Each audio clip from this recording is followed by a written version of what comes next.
Good evening, all. Almost managed to mute myself at the beginning of the stream. Good evening to everyone in chat, of which there are a lot of you guys. Good evening to Arcade, to Burger Pops, Stunner, Ray, Rashmordor. Good to see you, bud. Haven't seen you in a while. Stakaragord, Joe, Zaveth, Limited, Hardgrim, and Wells. Good to see you all. We got a few things to talk about this week. The key bit of which is Invictus and Polaris hype or not hype question mark, and just maybe a little bit of nuance on what Star Citizen and what CIG have said about the much anticipated ship. Other than that, I hope you all doing well and you're all having a good week. I've kind of robbed myself of that really satisfying kind of ring pull thing because I've already opened it, but this evening we are drinking Hazy Jane from the Brewdog Brewery. Yeah, if anyone from Brewdog's watching, open to partnership. If you guys want to do some sponsorship stuff, I'm all for it because your beer is awesome. But cheers to everyone. Here's to a very chill Sunday evening. And I know in the UK and certain other parts of the world as well, we have a bank holiday or a Labour Day tomorrow. So I'm not going to work. So woohoo! Randy the Salmon Moose Morris. Now, I know I haven't seen you in here before because I'd remember a name like that, but awesome name, sir. Fantastic, yeah. Impressed. That's cool. Yeah, so first off, we're going to have a chat about Invictus. First thing I'm going to do is I'm just going to pop a poll up, actually. That might be quite interesting. Just to see where people think we lie. So, will we see the Polaris flyable, or will it just be there to look at? Okay, so we're going to go, one of them will be flyable, and one of them will be flyby only. Okay, so I'm going to pop that up, because, you know, I'm all about the I'm all about the spicy chat poll. But this will be really interesting to see what people think. Good evening, dropped. Mostly Lurker, mate. You are more than welcome to lurk. Really, really happy to have you. But yeah, feel free to chip in as and when you feel that you want to. Jadomo, good evening, sir. Good to see you. So yeah, it's gonna be interesting. So I'm going to switch you across to the big screen in just a second, and we're going to take a look at what has been said with regards to Invictus. And there's lots in the video about the Polaris, i.e. there's a lot of it kind of being shown and lots of, lots of pictures of it and all that good stuff. But of course, that's going to be different necessarily from what comes out. Bloodsnuck, good evening, buddy. Good to see you. So yes, let's have a look then. We shall pop across and see what the big screen has to offer. Let's go that one. Yeah, why not? Let's pop across. Ta-da! Okie dokie. I'm hoping my mic is still working in this one, question mark. But let's have a look. First things first at the trailer. Let's see what it says.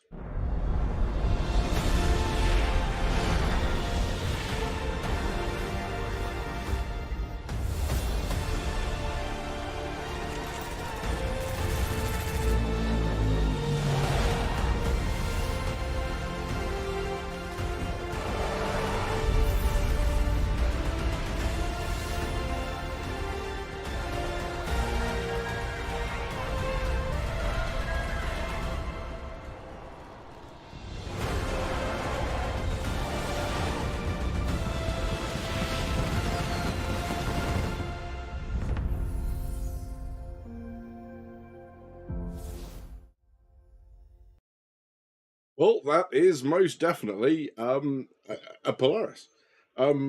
Really cool trailer. I need to know where they got that music from and whether or not something it's we can put in our videos, because yeah, that would be really cool. Although I doubt that it is. I reckon it's something that they've got on license. But yeah, straight across then to what they've said, and what they think. I think it'll be walkthrough like the Javelin says limited. That's for the Idris, says Rash. Your optimism is truly something. I hope you're right. The only ship in the trailer that gets me excited is a new variant of the MPUV. Judomo thinks we're going to get a medical Ursa and medical armor. Well, let's find out. Let's have a look and transition across. Yeah, so the first thing that strikes here is that this is in ArcCorp, which is a bit of a pain because ArcCorp's got a couple of bugs with the NPCs where you can kind of end up bumping into the NPCs and stuff, and they can do bad things to you, like stopping you from being able to move your character around. So just be careful around the NPCs. But yes, very, very cool trailer. Absolutely looks great.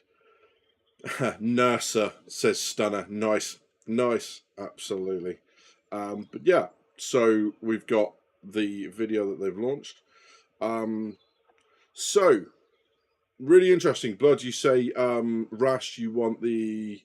I don't know whether it's... You were responding to the Idris tour, but this is where it's confirmed. So, join the celebration from the 17th to 29th for our annual military expo and free fly event. Test fly the finest naval-inspired ships, catch first looks at brand new concepts in development, and get close-up and personal with new ships and vehicles ready to make the universe more hospitable. Plus, you can tour an in-service Idris, hence the tour, witness the entire fleet spearheaded by the Polaris fly through Stanton. So that's it, right? That's where it looks like. This is what we have confirmed. We know we're going to get to walk around the Idris. We know that the Polaris will be at least flying around. And I think one of the things that someone said, just watching the video in the background, someone said that because the windows on the Polaris looked blacked out, that actually the chances are that we're not going to get, we're not going to have an interior to it. How true that is, I don't know. Chat certainly seem to think it's only flyby, with 91% of you deciding that this is going to be a flyby thing only. But judging by, you know, kind of the work that we've seen so far and everything else, I would imagine it is not that far away. So yeah, I hope peeps get their Polaris also, says Stunner. But I think it's just to see from the outside this Invictus, and hopefully in-game by the end of the year. Medical Ursa is such a strange thing to me because not a lot of use in my mind. We can take him out as good Pisces. I can't wait to use my Polaris to ferry me to my Javelin, says Rap. I mean, there's a bit of a flex there, dude, in chat. A little bit of a flex. But yes. I mean, fair enough, right? Any ship is a shuttle. So yeah, still the Polaris. Definitely not getting the Bounty Merchantman, says Joel. Yeah, it's going to be an interesting one, I think. The medical Ursa I kind of get, because with distribution stations, it gives you a vehicle to get to and from the distribution center that has medical capabilities that isn't going to get shot down by turrets until turrets start reacting to it. If it's like many of the vehicles where the turrets don't think about them at all. So yeah, it's going to be one of those things where you can potentially take a ground vehicle, a little bit of capacity, even if everyone's just stood in the back, and, you know, a medical bed for those immediate medical emergencies to sort people out. So yeah, I like the idea of it. I think it's useful. And of course, as the game develops and we get areas, you know, one of the things they said in the Alpha 323 Star Citizen Live on Friday was the idea that certain landing zones in certain areas are going to be much more tough to get to. Lots of trees around, not large landing zones. So the sorts of sizes of vehicles that could carry, or the sorts of size of ship that could carry a vehicle, you know, will want to take it. And it's going to be like anything, like, right, why take a shuttle when you can take a shuttle with a medical bed? Why take a ground vehicle when you can take a ground vehicle with a medical bed? Makes sense to me. So yeah, I think we may still get a fully modular Retaliator at Invictus, but kind of surprised it was missing in the trailer vid. Yeah, that would be kind of cool, right? Because of course the Retaliator and modularity is penned for 323, maybe we'll at least get some kind of visuals of the inside of it. They have, obviously, the Retaliator Bomber is what you can buy at the minute. They're also selling the Retaliator Base, for which the Retaliator Bomber is the loaner. But it's supposed to have a cargo area in it, and they have said that there will be other modules coming in the future, and I'm sure someone will remind me that there's a couple of others in there. FN80 says, inhales opium. Fatty pillar concept on the 25th. What on earth is a fatty pillar? FN80. I'm interested. Tell me more. But yes, what on earth is a fatty pillar? I have no idea. It sounds kind of rude, but I don't think that's where you're going with that. But yes, anyway. Sorry, reload. I'm crying because my body's like, where's my beer?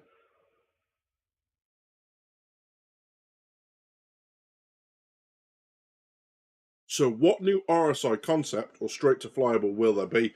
Since RSI is the first day, will it just be the Ursa? Which is the medical Ursa. I think that's what it's called now. Sorry, CIG. Yeah, it's... I don't know. In terms of the ships that we have at the minute, there are a couple of gaps militarily. I still think they lack a dedicated air to ground sort of transport ship, transport in general. And I'm not talking cargo, right? Transport in general seems to be lacking. So you have things like the Hercules that can take 2 tonks and all that sort of stuff. The issue from that is, where are the tonks coming from? Right? So the Hercules is effectively a landing craft, right? You've got space on it for the crew of the vessel. The crews of the tonks are inside the tonks, and it comes from somewhere and lands.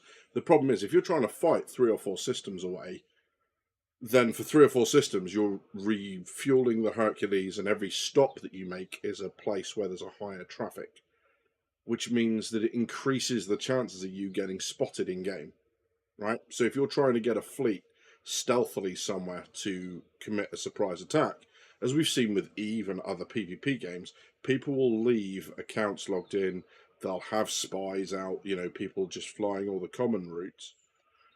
So if you're having to refuel your Hercules every 3 or 4, kind of jumps, you're going to be spotted, or it increases the chances that you're going to be spotted. Whereas within the Navy, there's something called an amphibious warfare vessel, which carries lots of tanks and lots of people on it. That's the other thing. As they bring things like life support online, and you can only have a certain amount of people before you start breathing more than the ship can supply. Just saying, well, we'll just put all of our infantry onto a C2. Well, no, you won't, because or an M2, because you don't have the capacity for that. And then, well, we'll put everything in a Valkyrie. Great. Where's the Valkyrie coming from? Because the Valkyrie is likely to have less range, fuel-wise, than the Hercules.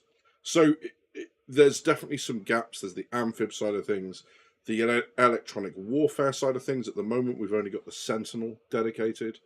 I think there's room, although there is Drake, there's definitely room for a dedicated medical evac shuttle, something that's tough, supposed to land very close to the combat. Pisces too soft. Something where you can just drag people in and get them out, very much like an extraction Black Hawk, but for Star Citizen. So yeah, interesting stuff.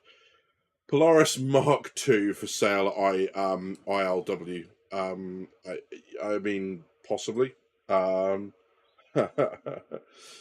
Italia's done, but already confirmed for the 323X patch. They said so on one of the roadmap roundups. Yeah, I'm hoping that we get a look more than that it's actually released, but I just kind of want to see what it is, and also the plans for those modules. But yes, you're entirely right. I don't think we're getting most of what we're hoping for at ILW. Polaris, Zeus, Tally, etc. not looking super hyped, to be honest. I think Polaris and Zeus were always expected at SitCon. Yeah, because the Zeus, you've got the Mark, which is more kind of an enforcement vessel rather than a military one. You've got the cargo version. They're not they don't strike me as particularly military in their application. So it would be an interesting choice to have them here.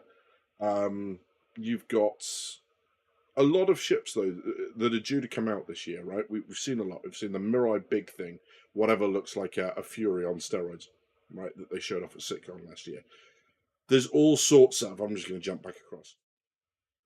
There's all sorts of kind of big ships and or military ships that are supposed to be coming. Of course, one of the other things that we've seen this year has been the Legionnaire. The Legionnaire would be a prime candidate to be released at and Invictus, but I don't know if we're going to get it in this one because, of course, there's no hacking gameplay or anything like that. Docking has died a death unless that's going to be stealth fixed in 3.23, because I've not really talked about it. But for a long time, the Connie's docking seems balked and dead. The Hammerhead's docking is not great. It's unreliable at best.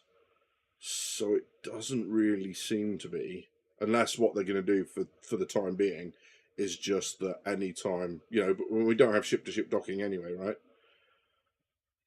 So yeah, there's a lot of vehicles they've got to fit in between, now and the end of the year, that potentially it's going to be a huge release at IAE if they don't get at least some of the stuff that they've promised in.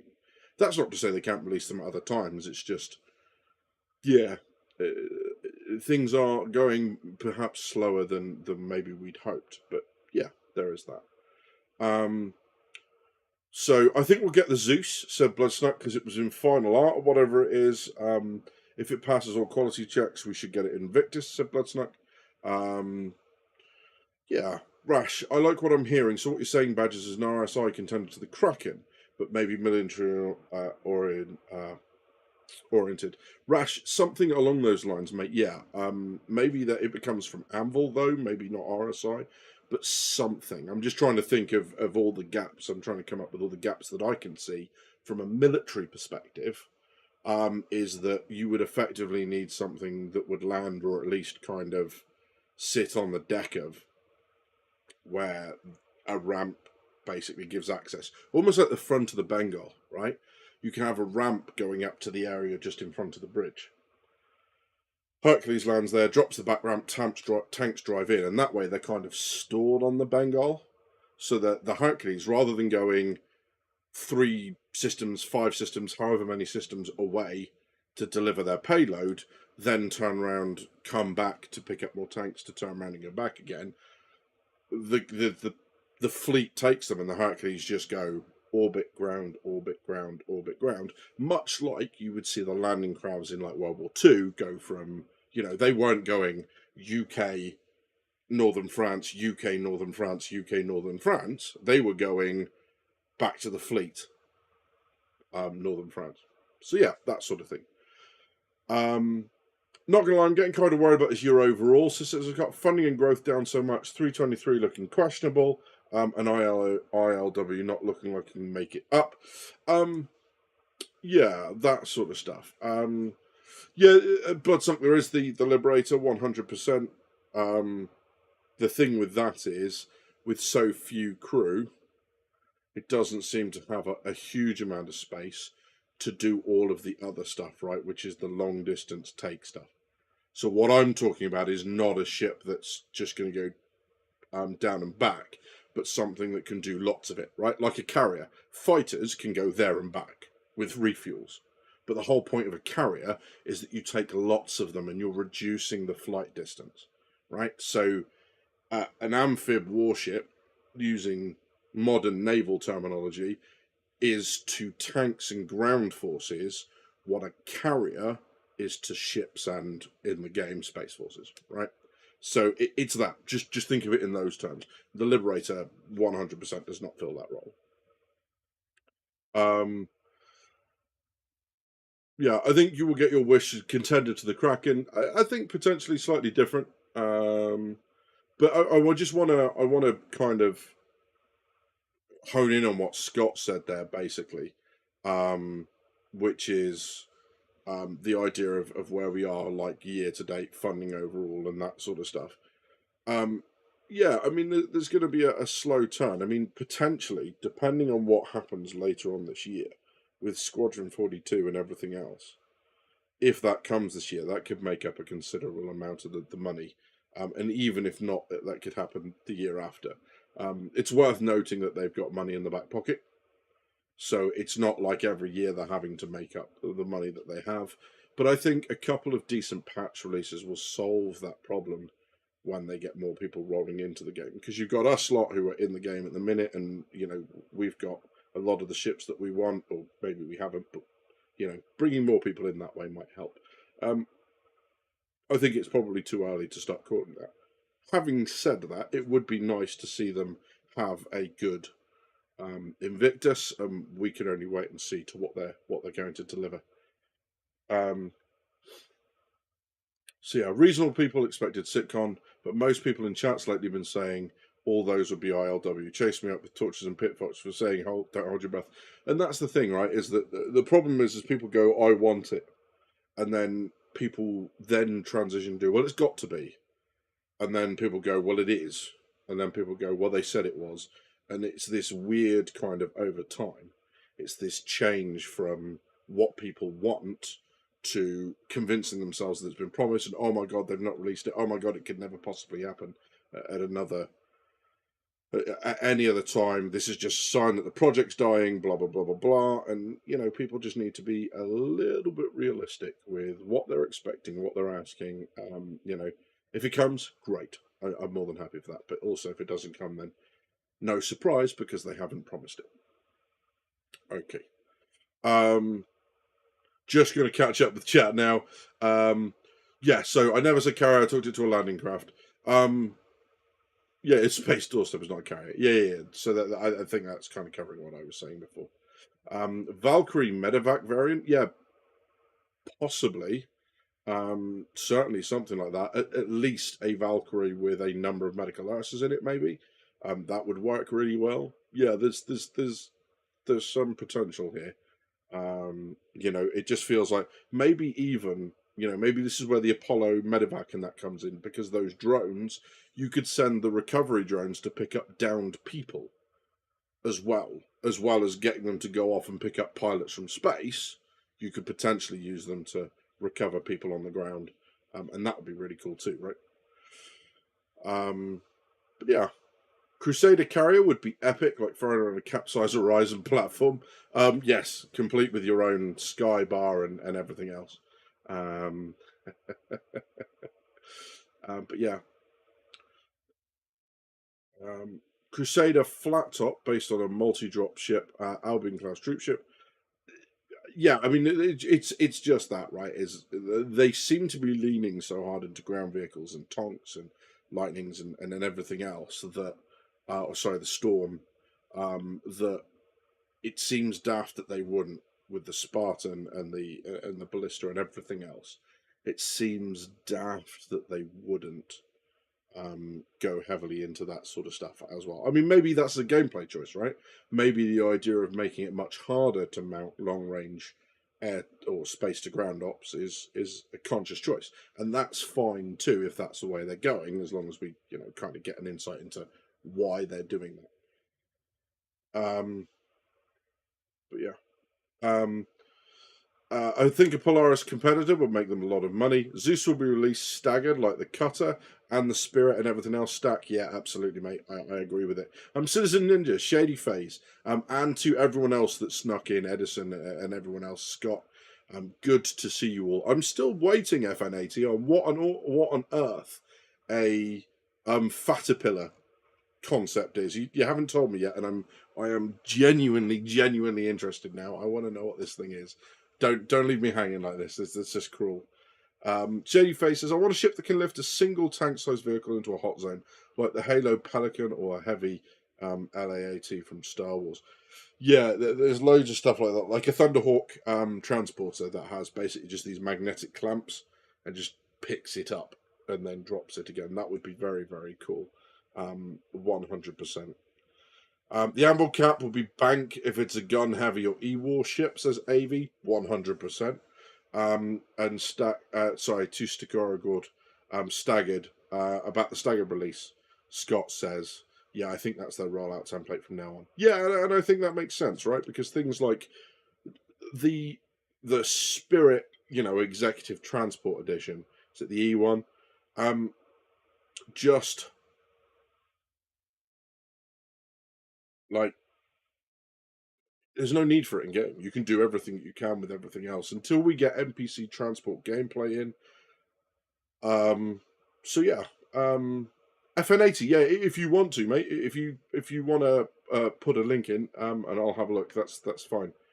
If it lets you, I'm not sure. I can't remember what my settings are, but if not, just let me know and we'll sort something out. But yeah, Shrapnel, Shrap. How long did it take me to see that? Just what you've done there. Give Pegasus, said Shrap. Yeah, the Pegasus is an impressive concept.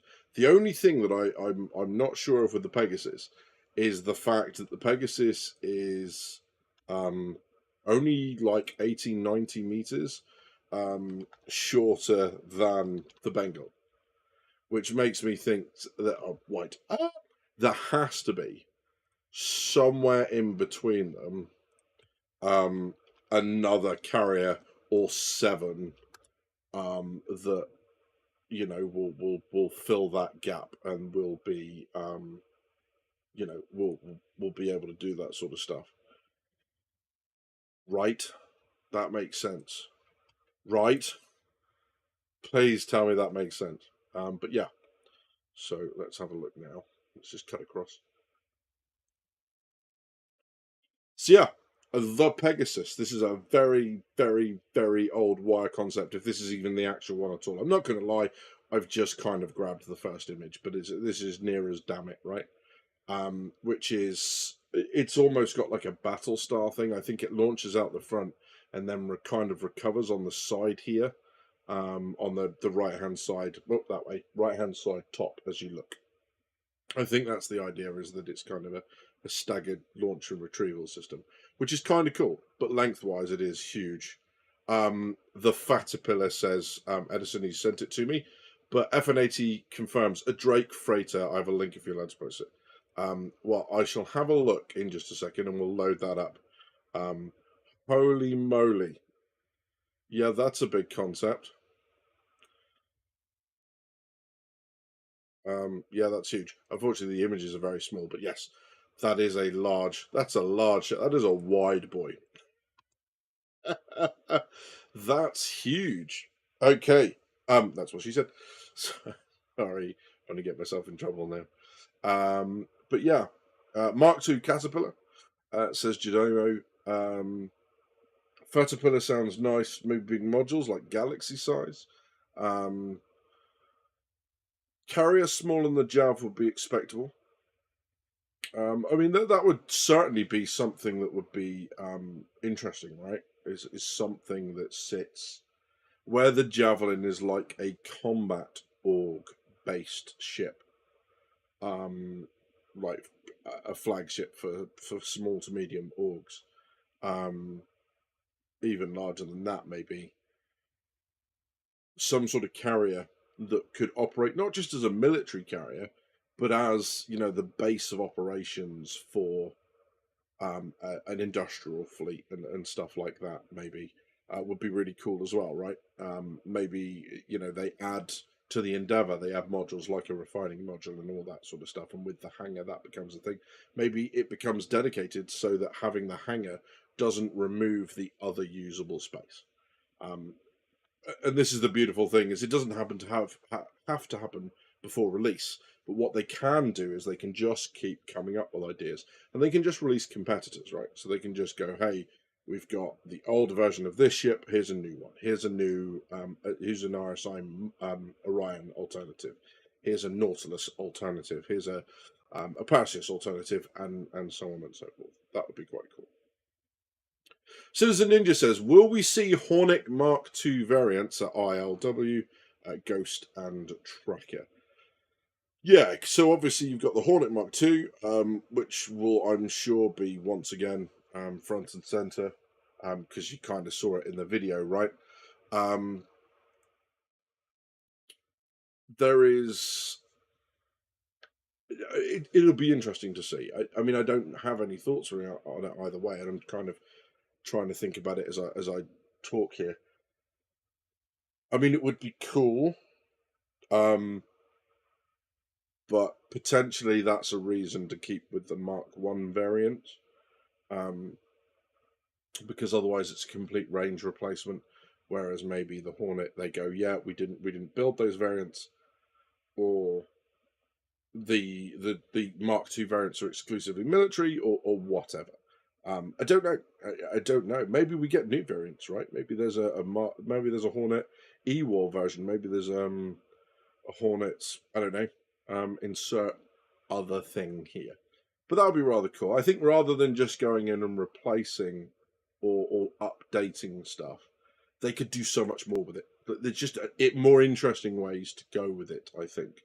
Um, and having those variants might be a way of keeping the older Hornets relevant. Because I know a lot of people at the minute are concerned that the Mark II is just going to invalidate the original ones. Whereas maybe that's a way they get around it. Shady Face says, I really want a planetary assault ship made by Anvil, something that carries troops, vehicles, and equipment with Valks for transporting them to the surface. And that's it, right? And that's the problem with ships of those.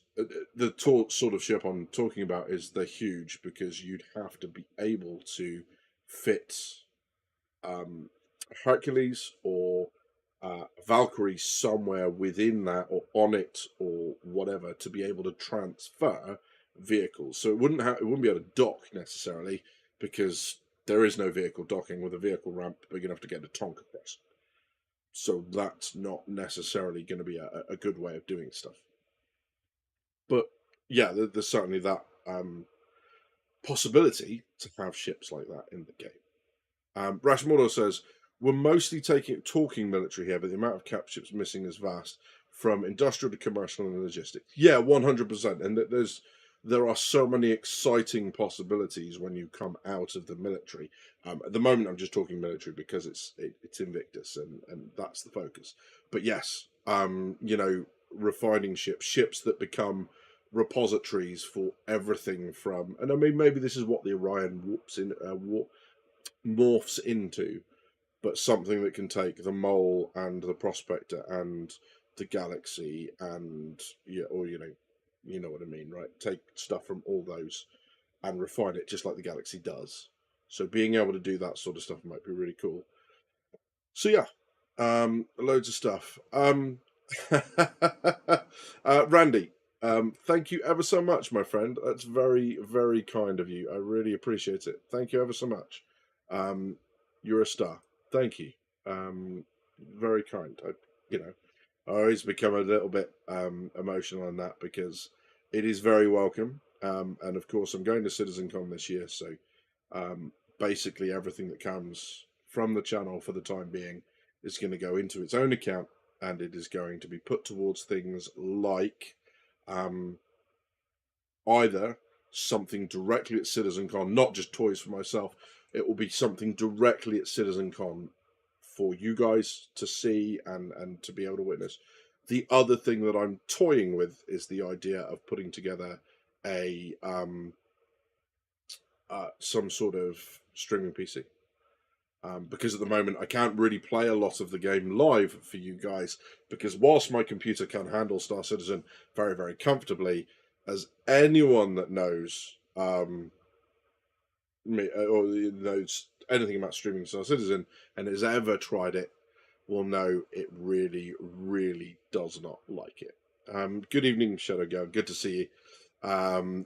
Scott's just in here shilling for ships. Nice, 100%. But yeah, there's so yeah, that'll be the plan, Randy. So thank you very much. It'll go into that fund, and hopefully, in the not too distant future, I'll be able to have a streaming setup that I can use. As Shadow will no doubt tell you, my internet is pants at the moment. It keeps dropping me out. So I am looking in the very short term to replace it with something that's a lot faster and a lot more reliable.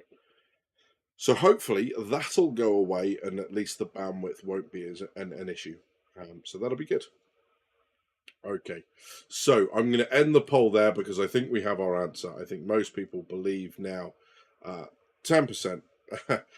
Someone needs a chat with YouTube because 10 plus 89 is not 100.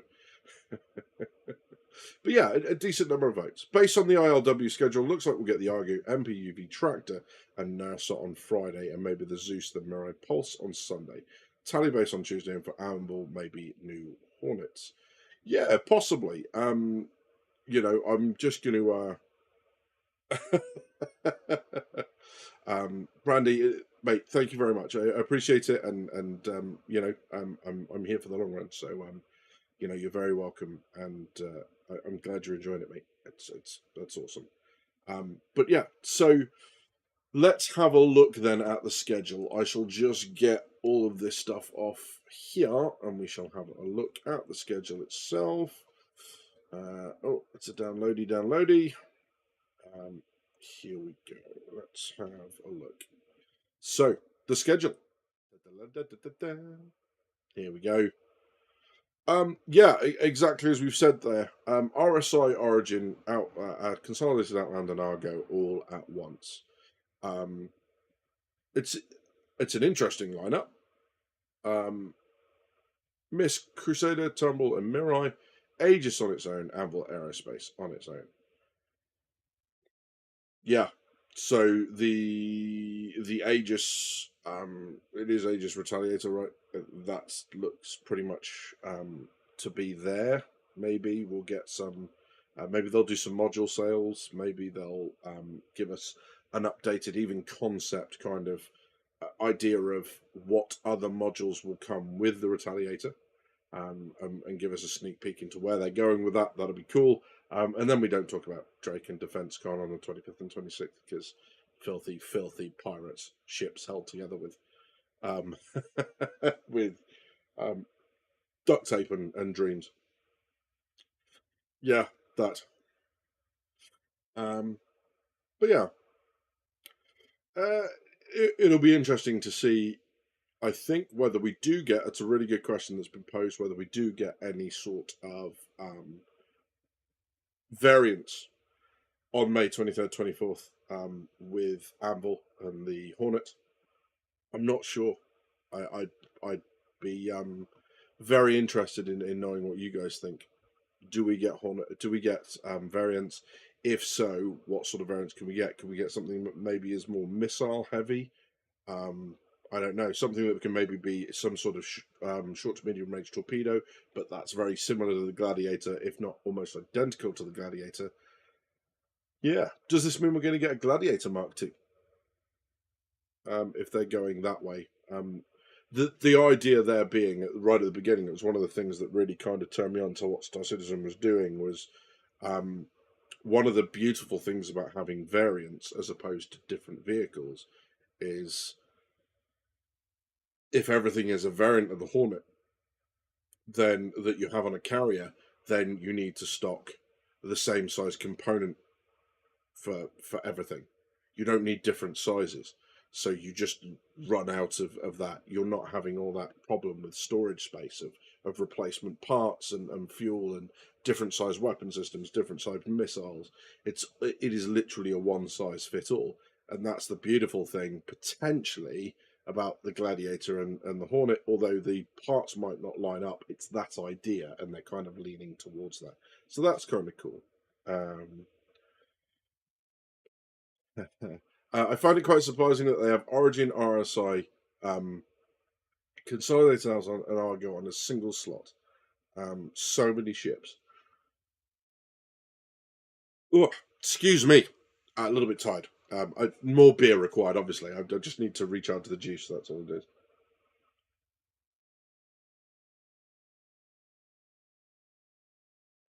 So yeah. So I mean, obviously from these, you got the Origin military vehicles. Someone mentioned the G12, I think earlier. That's a potential, although I don't know how likely that is. Consolidated Outland, again, the military side. Argo, you've got the MPUV because although it's not military, it's not a combat vessel. It is military adjacent in its role. and being dedicated to a lot of those ships. And RSI obviously has its place as previously as a military contractor and its resurgence into military, then you know that makes sense too, right? Yeah, and then the second day seems to be, I don't know, potentially more ground based. We've got the Pulse from Mirai, you've got Tumble in there. Misk obviously has the Staff era. Um, there's nothing really stand out from this, I don't think, and maybe that's feeding into what Scott said earlier. Is the video looks great, and I'm going to go back into it in a second because there's something else I wanted to pick up on that's not ship related before anyone gets too excited. But there's something else I wanted to pick up on, but it just seems like it's going to be another Invictus, which I'm sure will set the cat amongst the pigeons with people who do watch the funding tracker and do compare it to the previous year. So yeah.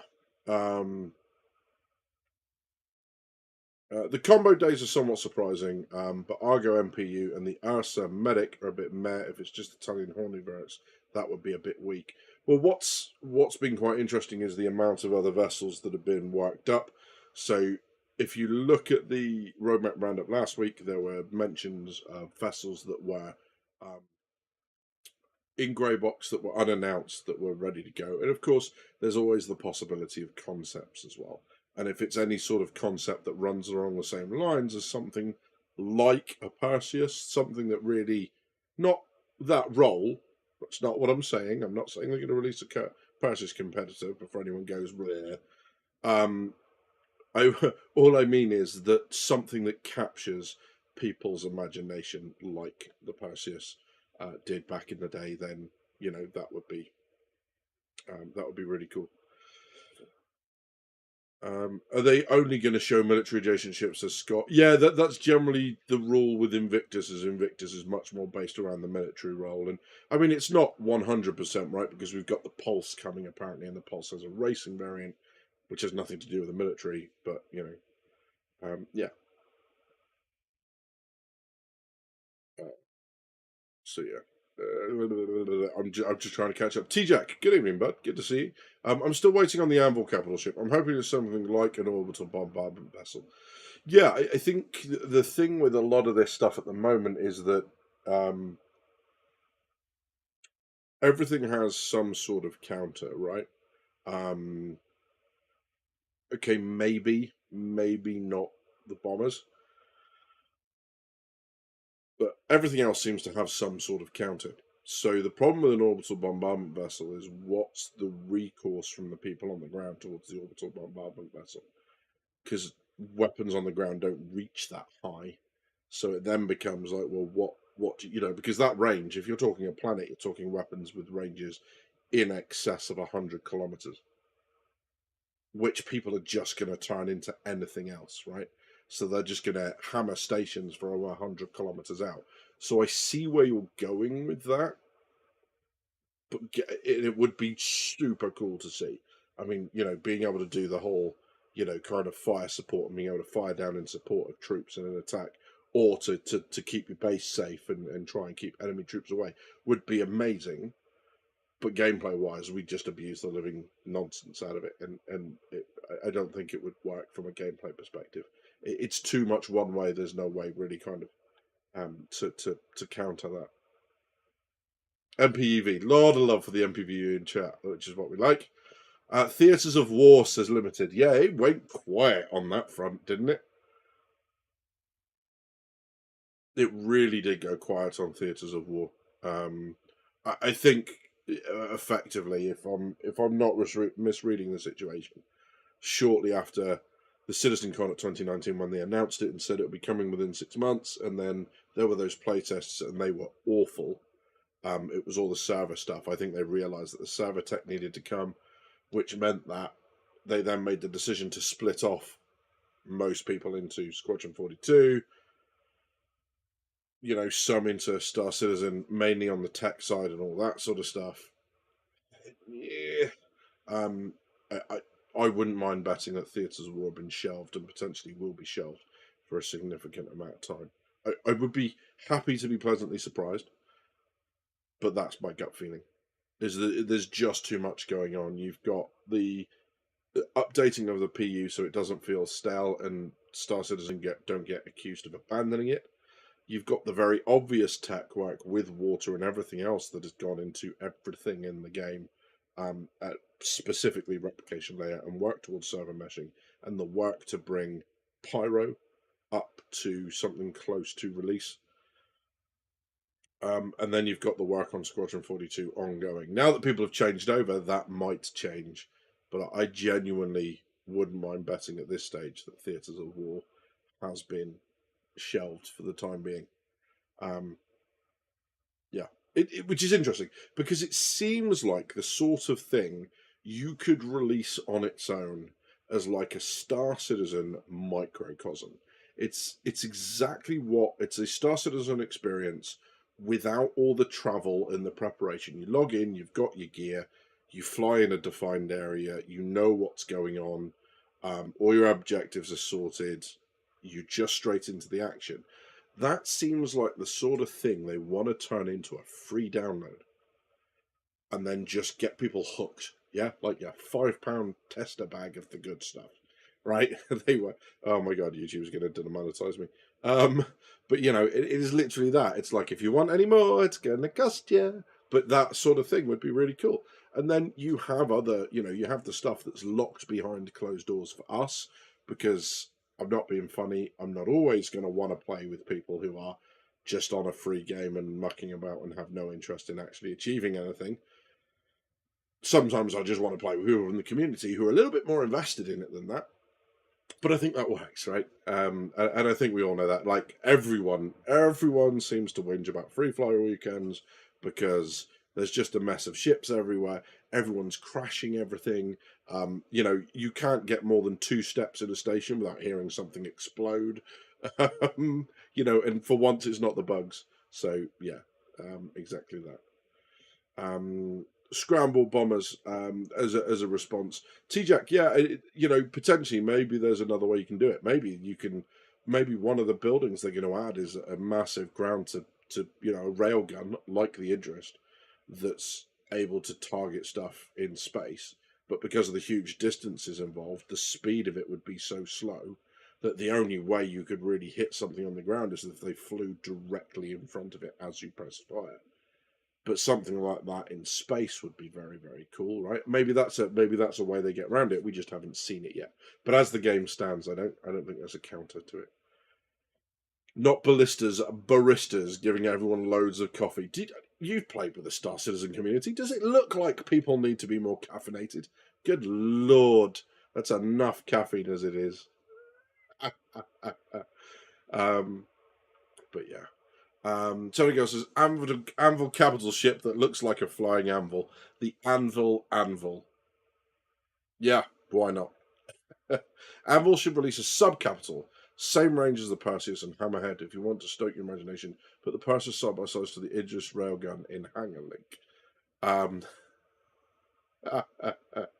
So a sub-cap that is basically built around a railgun, you mean? Yeah, I have a feeling it's probably mounted to the large vessels that aren't going to turn particularly effectively for a reason.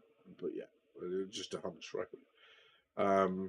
There's the advert for the Med Ursa. What is that scene? Someone link it to me. I haven't seen that bit yet, but the medical Ursa makes sense to me. I think I can see use for that, and certainly for any vessel big enough to carry it, like I said earlier, it definitely has its uses. Avi says, the only way I can see an orbital bombardment ship working is if they lock firing to a ground target. So they make it can only fire on a designated target or make it inaccurate or gravity required. Medical Ursa is the Invictus trailer twice, once in the background, one over the medic's shoulder. Yeah, I'll have a look in a second then. In that case, thank you for the pointer. Let's have a look. I shall pop that back up and see if we can. How do we know that's a medical? Oh, clever! You can see the corner of the bed. Yeah, yes you can. Yes you can, sir. So yeah, good point well made. So let's have a quick transition. So I'm hoping I'm out of the way enough for this. But basically, just here, you can see a little bit of a blue glow, and it looks like, A, it looks like the inside of a medical Pisces, but B, it looks like the corner of a med bed. So yeah, nice. Nicely done. Size 20 torpedo. When, says Shrapnel Face? Hopefully never, my friend. Hopefully never. That would be disgusting. I've seen what the size 9s can do. God knows what the Polaris ones can do. Size 20, absolutely not. So yeah, there's that one, and then apparently it's in the background of another scene. Someone got a timestamp for it. Is it? Oh, is it? I don't know.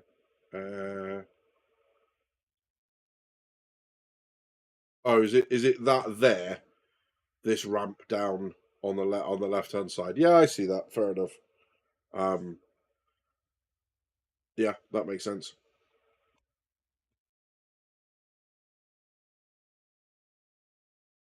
Stakara God says, I really like the idea of the larger ships, and I own some, but man, getting a large group together is going to be difficult, I think. Yeah, this is really going to be kind of one of those things that really changes the way we play. I think we kind of have this idea that games are going to be something where, because we have vehicles, we just buy vehicles, and we can use them all the time, right? And I think it's more like what we're doing effectively is we're buying platforms for group gameplay. So people don't just pick up, um, I don't know, people don't just pick up a dungeon or a raid in World of Warcraft, for example, and just do it on the spot, right? You can do the LFG stuff, but that's life on easy mode, right? You don't just go, oh, my guild, let's do a raid right now for the next 4 hours, because people are like, dude, like I'm eating in two and like going out, and I can only be here for a little while. I think it's going to be something where people are kind of going to kind of organize it, unless you're in one of these super guilds that has people on all the time. But the other side of that is the larger ships are going to be great, because let's say I'm going to pop out to meet a friend for dinner or whatever else, and I've got something to do, or I'm going to go do a job and then come back, or I've got to pop out to the shops. With bedlogging, I know bedlogging's been shelved for the time being, but later on, with the idea of coming back, is I just log out in bed and then I come back on.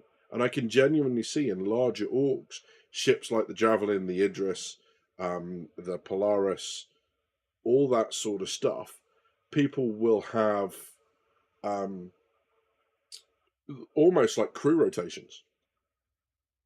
Yeah. So you'll come home and go, I've got my shift on the organization Javelin from like 8 till midnight. And you can have entire watches, right? This is how ships work in the real world. You have you have watches, you go out at set times. We don't go out as limited. Fair enough. Fair enough. You're right. It's an ugly world out there, right? Um, but yeah, you have these sorts of, it was 4 hour watches for one I was in. So it was 12 till 4, 4 till 8, 8 till 12, both sides of the day. So my watches tend to be the 12 till 4. So midnight till 4 a.m. and midday till 4 p.m. When I was in the Navy. So, that was something that you used to do, and then your other work would happen outside that. And potentially, I know that's not for everyone, and I'm not suggesting it should be for everyone, but there are some orgs who are going to run like that because they want the mill sim. And up until, recently, we've had the ability to mill sim military, people on foot and people in tanks and people in aircraft and all that sort of stuff with armor and all that sort of, all those sorts of games. We haven't had that ability to do that from a naval perspective. So it will be interesting to see whether some sort of space/navy milsim catches on within groups, because I might have to sell my services as a consultant. But yeah, we shall see. We shall see. Um, Citizen Scott says, "What does CRG need to do to get cash from you?" Genuine question. Buy me a house, because that's where my focus is at the minute. So there's literally nothing. But it's interestingly, it's nothing that CIG have done, right? It's not that there's anything with CIG. I will still keep putting little bits in. So I've bought stuff as presents for people. I'm seriously considering. I've got an X1 Velocity at the minute, which is just an LTI token. I would depending on its cost, I will consider either upgrading to it, or I will consider, buying it as another LTI token. But it would be certainly something that I want to get my hands on and use, because I'm saying here there's a use for it, so I'll show it to you. Okay. So yeah, there's stuff like that. But the reality is I've got so much other stuff at the moment to be spending money on. The CitizenCon coming up. I really, really, really want to do the gala thing. Now, I mean, I want to meet everyone and be there on the Friday, but I'm going to have a stab at the gala because I think I know what that's going to be. And honestly, I wouldn't want to miss that. We'll have Friday night, we'll have Saturday night as a group, we'll have Sunday night as a group, we'll have all day outside of the presentations, because I'm now not due at work the following week. I've taken leave, so I can stay there Sunday night, travel down Monday at my leisure. So yeah, and I will obviously, I don't know if I'll be doing much from the event. I might do some streaming on Discord when we get closer to it. I might do some streaming on Discord, even if it's check-ins in the evening, or walking around the expo hall. I might just do little bits, and then maybe I can kind of catch that up and do that into a video. But we'll see. Like I said, primarily it's to spend time with people that are at SitCon, people from the community here, and everyone else that's at SitCon. It is so disruptive, everything that has to go into it around setting up an area and making sure everything's recording and all that sort of stuff. It is so disruptive and just boring for everyone else, because they can't really do anything to assist you, right? When you're recording, then just they're like, I'd rather go around and look at the recordings and stuff, because that video is going to be there forever. So I'm not sure that that's something I want to do. But, if anyone's got any ideas about the sort of things I could do at SitCon that would balance those things out, I am all ears, but we'll see. T-Jack says, will I still get a red flashlight? Mate, tell me you have been a watchkeeper without telling me you've been a watchkeeper. Good old. The question is, did you have a lens, or more to the point, did you get a permanent marker and colour it in? Because if it's not the permanent marker, T-Jack, I'm not going to lie, I'll be disappointed. But yeah, absolutely. Yeah, have you ever been on watch if you haven't woken up with someone a red flashlight in your face? Don't wake up, shippers. See most caps as weekend as event ships. A few of the industrial caps with closer to 5 or 6 crew I can see getting regular use. 100%. Outside is scary, says FN80. 100%. Yeah. I don't miss watches, says the Mad World of Chaos. It's been a long time. Yeah, absolutely. So I left the Navy not wanting to go and be in the operations room, because I didn't want to spend 12 hours a day staring at screens. So I left the Navy, did some time with Games Workshop and retail management, and then some time teaching people how to navigate on electronic charts. And then I joined the Coast Guard, where I spent 12 hours a day in the ops room. Damn, got that wrong, right? But yeah.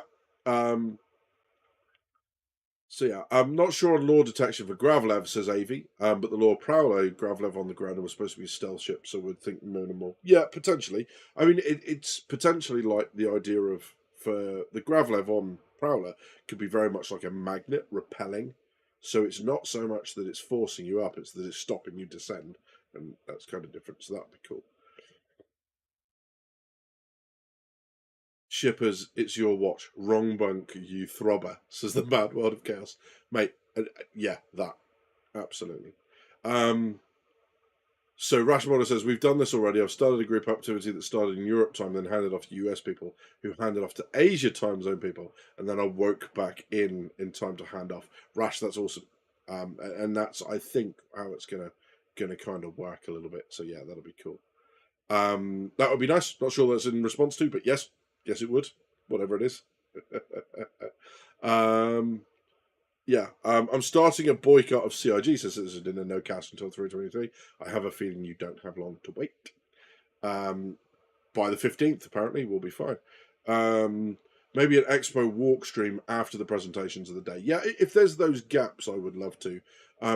Especially if there's things like, there's some sort of play test that we're allowed to record. Maybe we get a little bit more pyro. Maybe we get something else. Maybe we get Squadron, right? And a chance to play that. That would be really cool. Although I have a feeling that if we play Squadron, there is no recording. But that would be really cool. Limited Respawn says the event isn't blowing my skirt up at all. I'd rather just come to Manchester and see people. CitizenCon. Okay, fair enough. I get that. I have a feeling. Conspiracy theory time. Are you ready? Strap in, and if you haven't got your tinfoil hat on, you're going to need it because otherwise they're going to read your mind. I have a feeling I've got a gut feeling I think I know what extra special guests means. I have a hope. Yes, it's hopium. Yes, it's extreme hopium. Yes, I'm smacked off my on the stuff. I'm also thinking I might be right.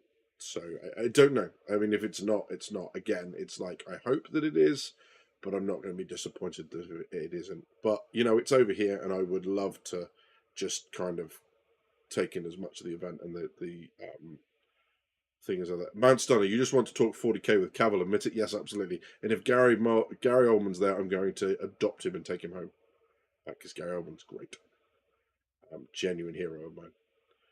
So yeah.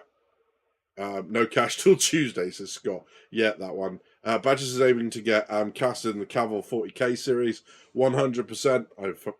I'm hoping that I play a Nurgling Rash. That's my plan. I have both, says T-Jack. Both a red filter and a red with a permanent marker. Good. Scott says, I'm really, really blown away by how hyped everyone is for 323 and SC in general this year, yet new people are not buying in and backers are not spending money. It's backwards. So, yes, I think for backers, there's not really been the opportunity. Other than the F7 Mark II, there's not really been a lot this year for us to get our teeth into. For new people, if they're not particularly paying attention, or they're just kind of keeping an eye on things, or they haven't really heard, all they're seeing is more promises. Promises that haven't been delivered yet. So whilst we're all really excited and the playtest of 323 and seeing the mini map and seeing the new HUD and all the other, the shots of people going over water and stuff, the cloud tech update, all those sorts of things, anything from gameplay through to graphics and quality of life updates, UI improvements, all of that is just more promises. Until 323 hits, there's no reason for anyone to get excited. There's no money for existing backers to spend. There's nothing for existing backers to spend money on, which is what I was trying to say. And to everyone else outside of our community, promises. Just promises. And we know what happens with Star Citizen and promises, right? So I agree with you. We are very excited. And maybe we'll see that shift. I really, really hope. And it would be nice for Star Citizen to be on the curve or ahead of it with its funding whenever Squadron 42 gets released. So that's a massive injection of cash. It's a huge weight off. All these concerns about stock buyback options and all that will be completely allayed by that, although they're not massive concerns anyway.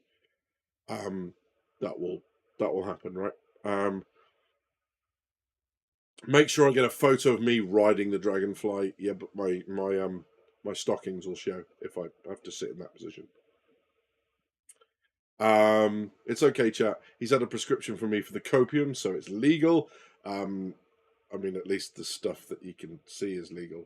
The other stuff, not so much. But yeah. Luke Skywalker is my sea daddy, says Mad World of Chaos, 100%. Warbond CCUs have been banned. You're not wrong, Respawn. You are absolutely not wrong. they've not been great at all. I'm hoping a little bit more of that this year. And I think that's another answer for Scott, where he says, "What would it, genuine question? What would it take me to get to spend money?" Warbond CCUs. Now that I'm beginning to understand the whole system and how it's used, thanks Can, by the way, and Edison and everyone else who's had a hand in teaching me Warbond CCUs and stuff, because that is that's another world by itself. The only other thing I've got to do is make sure that I buy my Warbond stuff back. Sorry, I buy my CCU stuff back ready for the release of certain ships. Which probably means that I need to go and buy my Apollo thing back just in case, right? Um, yeah.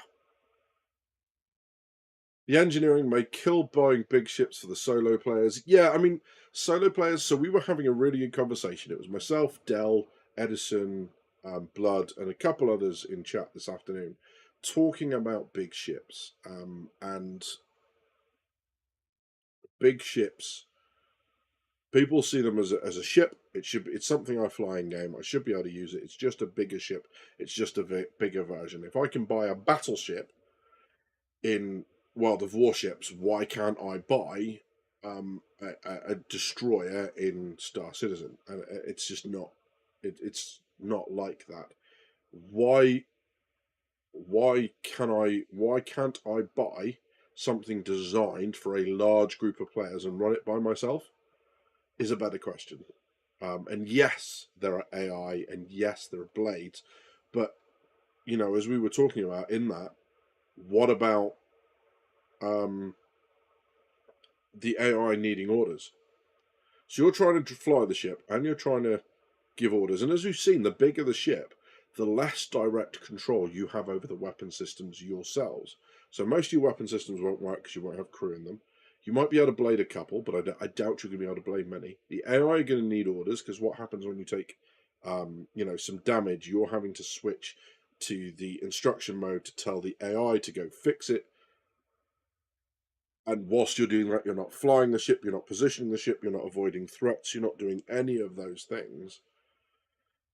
So yeah, I think engineering is going to cop it full in the face, because engineering is just the first thing that is driving it home to players of big ships that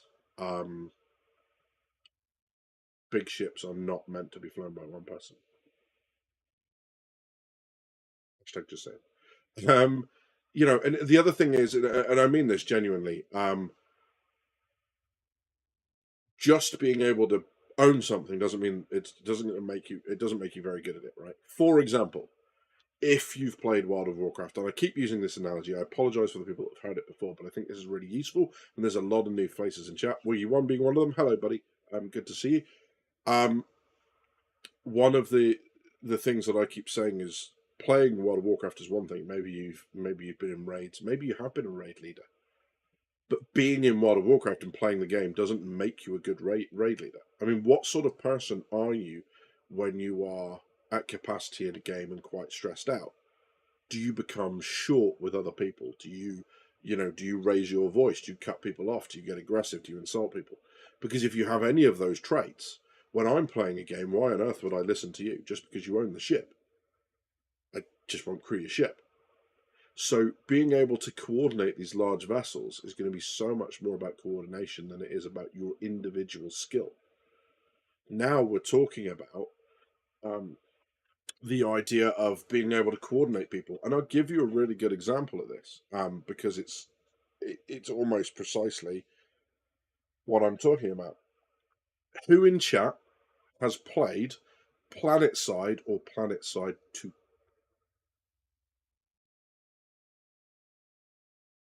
Let me know. I'd be really interesting to know if anyone's played it.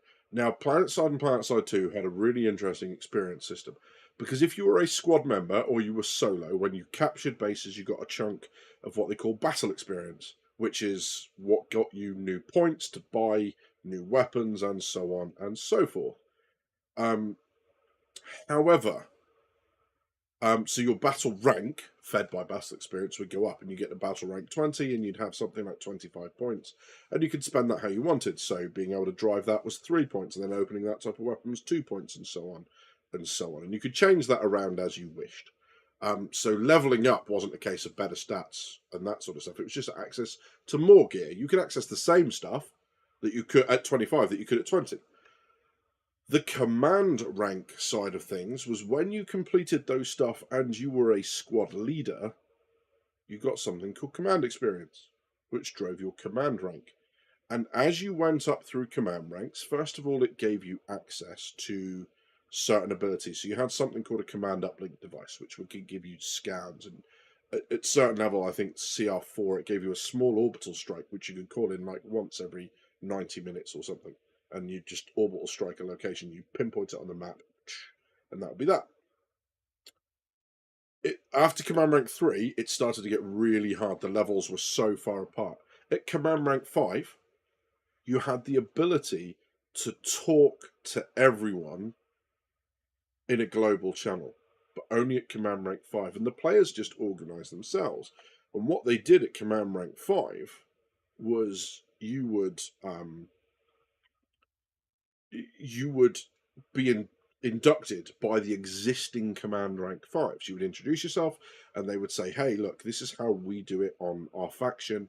Like, come with us. You can lead a continent, because that's what you're doing. You're leading a continent of like 500 players, and you would get everyone together. Maybe it wasn't quite 500, right? But you get my point. And they would say, okay, this is what you do, and you would set priorities, and you would do this, and you would receive call-outs, and certain squad leaders would be like, hey, I've got 15 people, what do you want us to do? And you give them special jobs and all that sort of stuff, right? It was incredibly cool.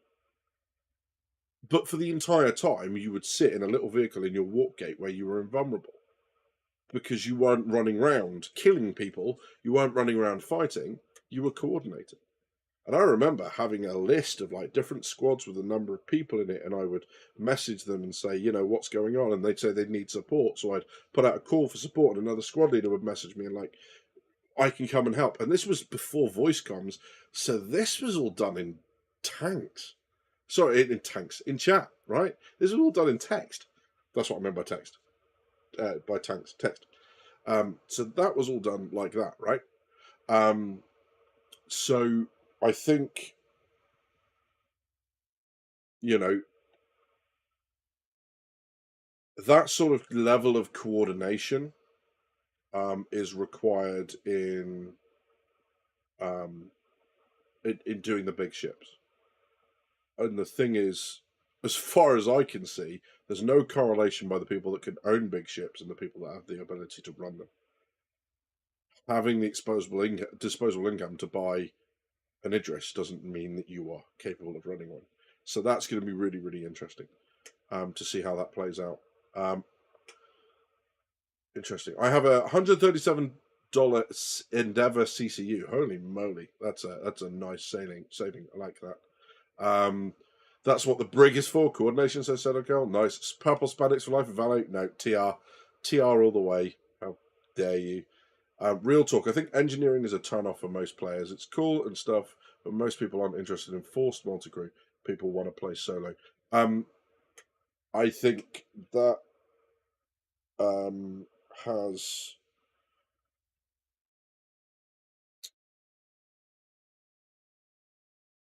I think that is put paid to. That is the lie is made of that by the fact that it's an MMO, and if people want to play solo, you play a solo game, right? And that's not to say there aren't people that want to play solo. That's fine. But if they're telling you that multi-crew ships are just that, they need multiple players to run them, then buying a multi-crew ship and thinking you can run it solo and then discovering that you can't is on you, right? They're telling us, they have told us forever, you know, it's that. And the other thing is as well is that we surround ourselves with like-minded people. I could say with perfect, you know, clarity that I don't know a lot of people that like to play The Sims. But it's mainly because I don't play The Sims. If I went and played The Sims and then got into a couple of Discords, I would know lots of people that play The Sims. So we surround ourselves with people that have the same or similar interests, same or similar play styles. Because otherwise you don't, right? If you want to be flying in ship all the time and I want to be in a bunker all the time, we could be on chat and talking, but there's not going to be much for us to play about, right? And there are people who don't want to fly ships and want to be in bunkers. There are people who want to be in bunkers or be in ships and not fly bunker and not fight bunkers. There are people who don't want combat; they want cargo or they want industrial. There are people who just want to go out there and fight, and that's fine too. And all these things exist. Um, but the other thing is, with time to kill at the moment, we don't know precisely how useful multi-clue engineering is going to be. Is there really the time in a hammerhead for someone to identify that a system is dying, for someone to get to that location, especially with how long it takes on lifts and stuff like that, to get to that location, to put out a tool, to be able to repair it, to be able to go back to the engineering console to find the next thing that's fixed with our times to kill? Maybe that does materialize, maybe it doesn't. I think a lot of the other engineering gameplay will be stuff like the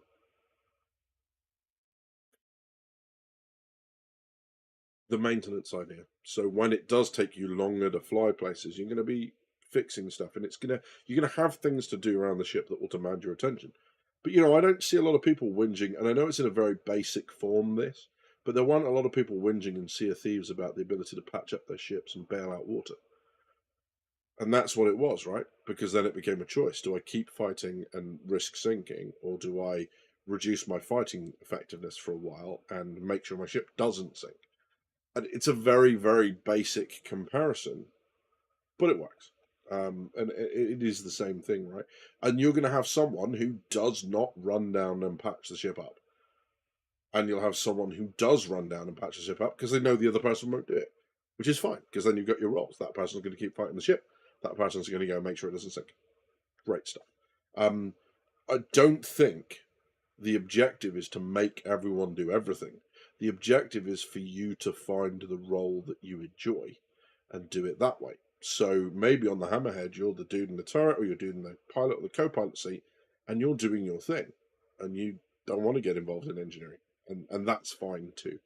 The problem is, the only problem that this becomes enforced is when you find yourself in a situation where you're trying to run a big ship by yourself and there aren't enough people, so you're having to do it yourself. That's not an indication that the gameplay is enforced. That's an indication that you don't have enough crew, just like CIG said. So yeah, I think that's that sort of stuff. I think the solo ability effects of engineering will depend on how often it is outside of combat and routine maintenance in hangars during quantum. Exactly that, right? The flight out of or into Origin, if it goes back to the longer time that it was, won't seem anywhere near as bad as if you've got other things to do on board, like loading, preparing your cargo, making sure that the cargo that you have, the right bits are in the right place, so you can unload them quicker. To make sure that you've got a drive in your vehicle now, so you put the cargo on that, because you can't land quite at the outpost because it's in trees, so you need to load up the rover that you have with the supplies that you need to take, or the goods that you're going to sell, or whatever. There's all sorts of other things, and I think once you mix it into everything, I think it's going to have a great utility. The kind of content a lot of the biggest SC creators are making is almost rejoicing that the game won't be for solo players. I saw that a casual, I'd say no thanks. No, I don't think it's the game. I think it's the ships, right? I think at the moment the game is soloable because it has to be, because so much of the multi-crew stuff doesn't work. It's not that it's. I think it's the flip side. It's not that it's solo. It's not for multi-crew. Sorry, it's not for solo players. It's that it's not for multi-crew. There is absolutely no reason to have 4 crew in a connie right now. Maybe the turrets, but turrets are size 2, right? Now that we've got tractor beams with a Taurus, now there's a reason to potentially have another crew member, because now one of you can go out and yeet the cargo to a point where they can see it and they can go put it in the cargo bay.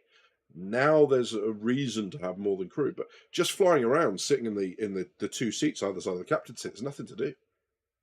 There's no point for those seats to even exist because you could go sit on your bunk or lie in your bunk or whatever, right? So I think it's going to be both, right? There's going to be space for all of it, but the focus for so long has been on the solo stuff. I mean, there are very few missions that go on right now that need more than one person. The dynamic events, sure, group gameplay, but people are really enjoying that. I don't think anyone's looking at Horizon or Jumptown and going, well, I can't do that on my own. This is boring. This is dull. This is enforced gameplay. If you don't want to do it, you don't do it. But the people that do it really seem to enjoy it. Shinobi, can confirm, don't play The Sims. Good. I'm pleased. But yeah, it's not about who you know. It's about almost every MMO being mostly solo players. Eve puts paid to that. Eve isn't. And that's that. So yeah, I'm now recruiting for people who want to stare at walls and change fuses. Free double dogs, nice. I mean, if it was the double dogs that clinched that, sure, that is 100% that.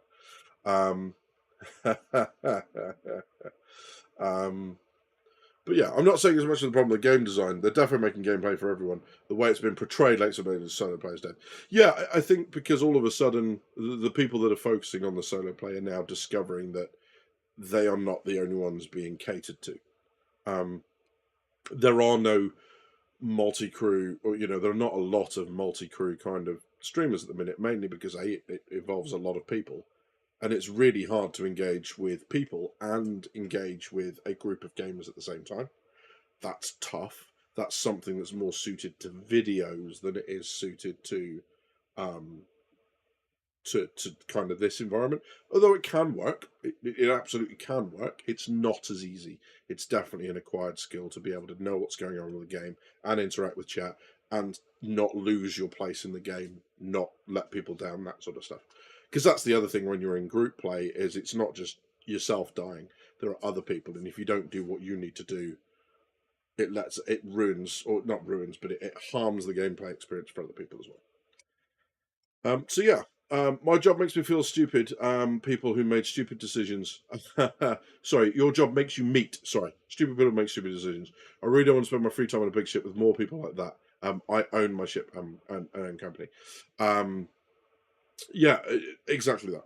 And this is the thing about getting out and encountering people, and that's one of the things that I really like about this is we're building up this nice little community who've been playing the Overdrive initiative, and will, I'm sure, play 323 to death when it finally hits release.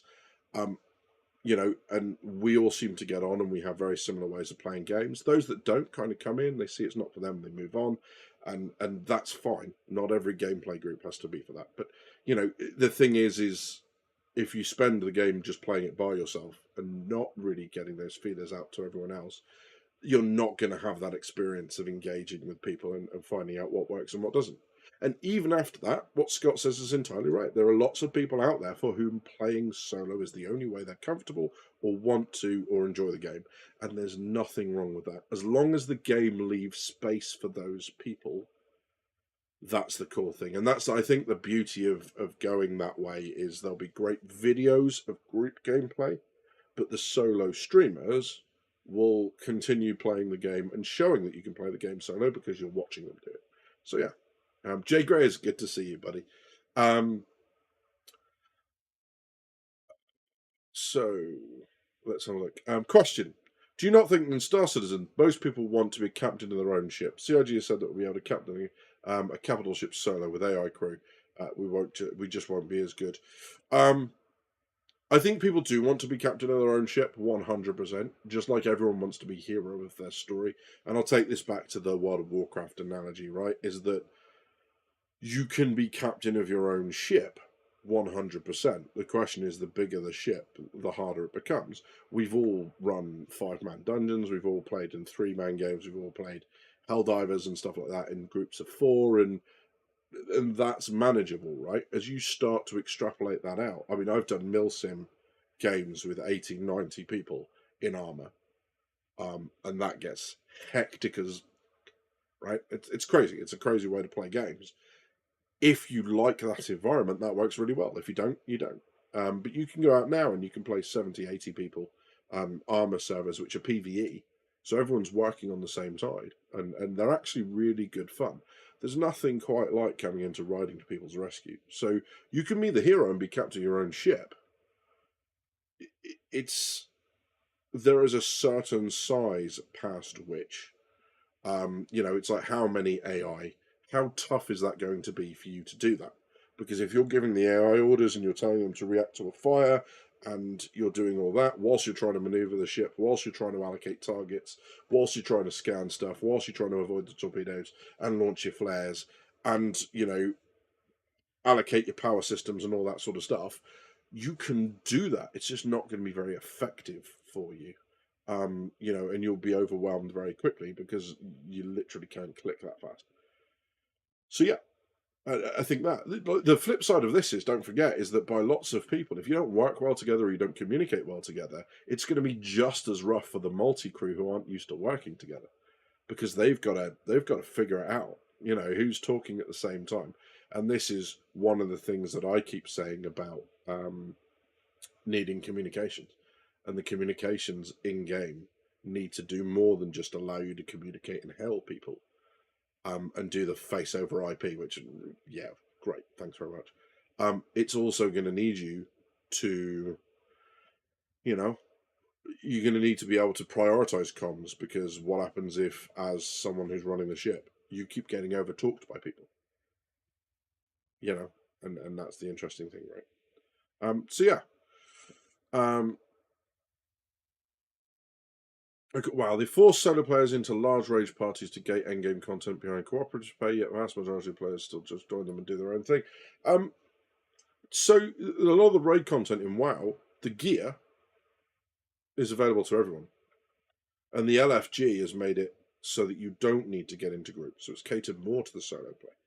So you don't need to join. If you go back to vanilla, if you weren't in a guild, you didn't run the endgame content. Full stop, the end. There was no matchmaking, there was no ability to support that. It didn't exist. So, and all that gear now, you can buy it through other means. Maybe not right the top end game gear, but then again, if you're not running the top end game stuff, you don't need the end game gear. You don't need that high level, like heroic or mythic level gear, because the game isn't that tough if you're not doing those things. So unless you're in group gameplay, you don't need that top end stuff. So yeah, I think I'm not sure I agree with the assessment. I think that's looking at things in one very particular way. You can go and do all the random stuff. You can pick up chests that give you that gear. So I think that's just interpreting it in one way or another. And again, WoW was never supposed to be everyone got access to everything. WoW was supposed to be endgame raids and content. It's only as they went over, they catered more to the solo player, not less, with looking for group and looking for raid.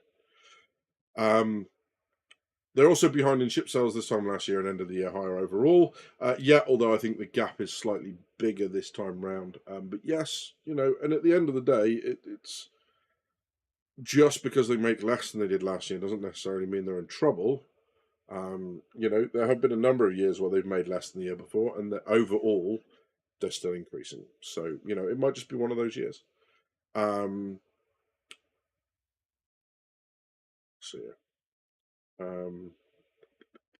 Trying to go through.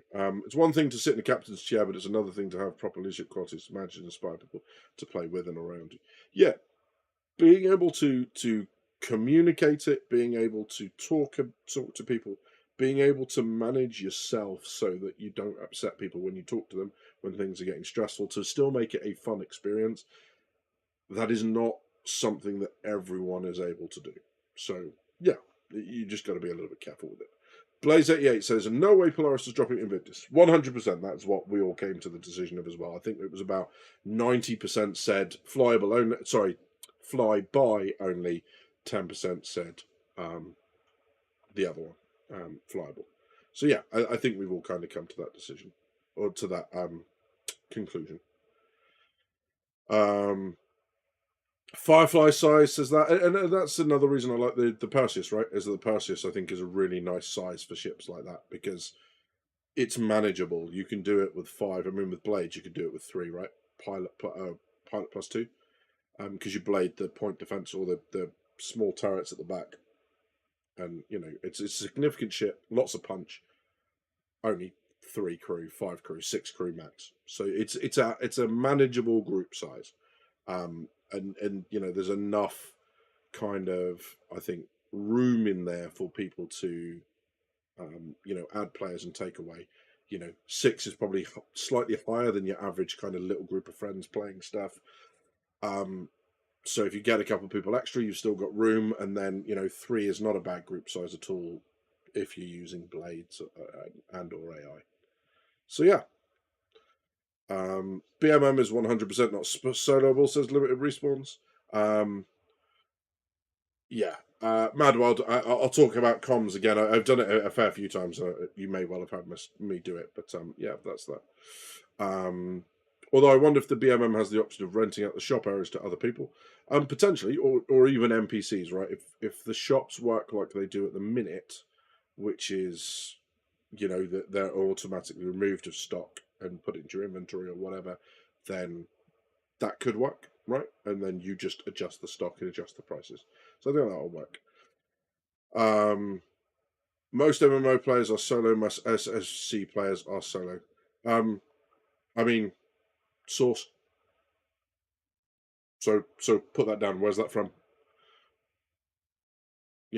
Because you'll be able to put your hands on it really quickly because it's industry wide, right? So where's the source? What's the research or the data or whatever? Yeah. I wonder if they'll make proximity chat a bit more local proximity, so only people in the same room hear you, for example. Yeah, possibly that could work too. Especially with the room system, that's something that I think might work quite nicely with that. So yeah, what will be the lifespan of components that war watchers are monitoring? If these components last for weeks, are these engineers scaring us and just spending their time in the rec room? Yeah, very, very possibly. I think there's going to be things like maintenance. So maybe you get fluctuations in like a shield generator where from time to time it will drop maybe 5% of its shield generator capacity. So you'll go from 100 to 95% and back up again because of these glitches. So it doesn't need to be necessarily an on-off state. They can have other issues as well that work. Maybe there's a delay to recharging a weapon, or a capacitor only reaches a certain lower capacity on the gun because of the maintenance. So yeah, I think that's that sort of stuff. Yeah. The perception gets skewed because the people like yourself or other occurrences on social media or us engaging in social chat are by definition more solo than most players who are mostly solo.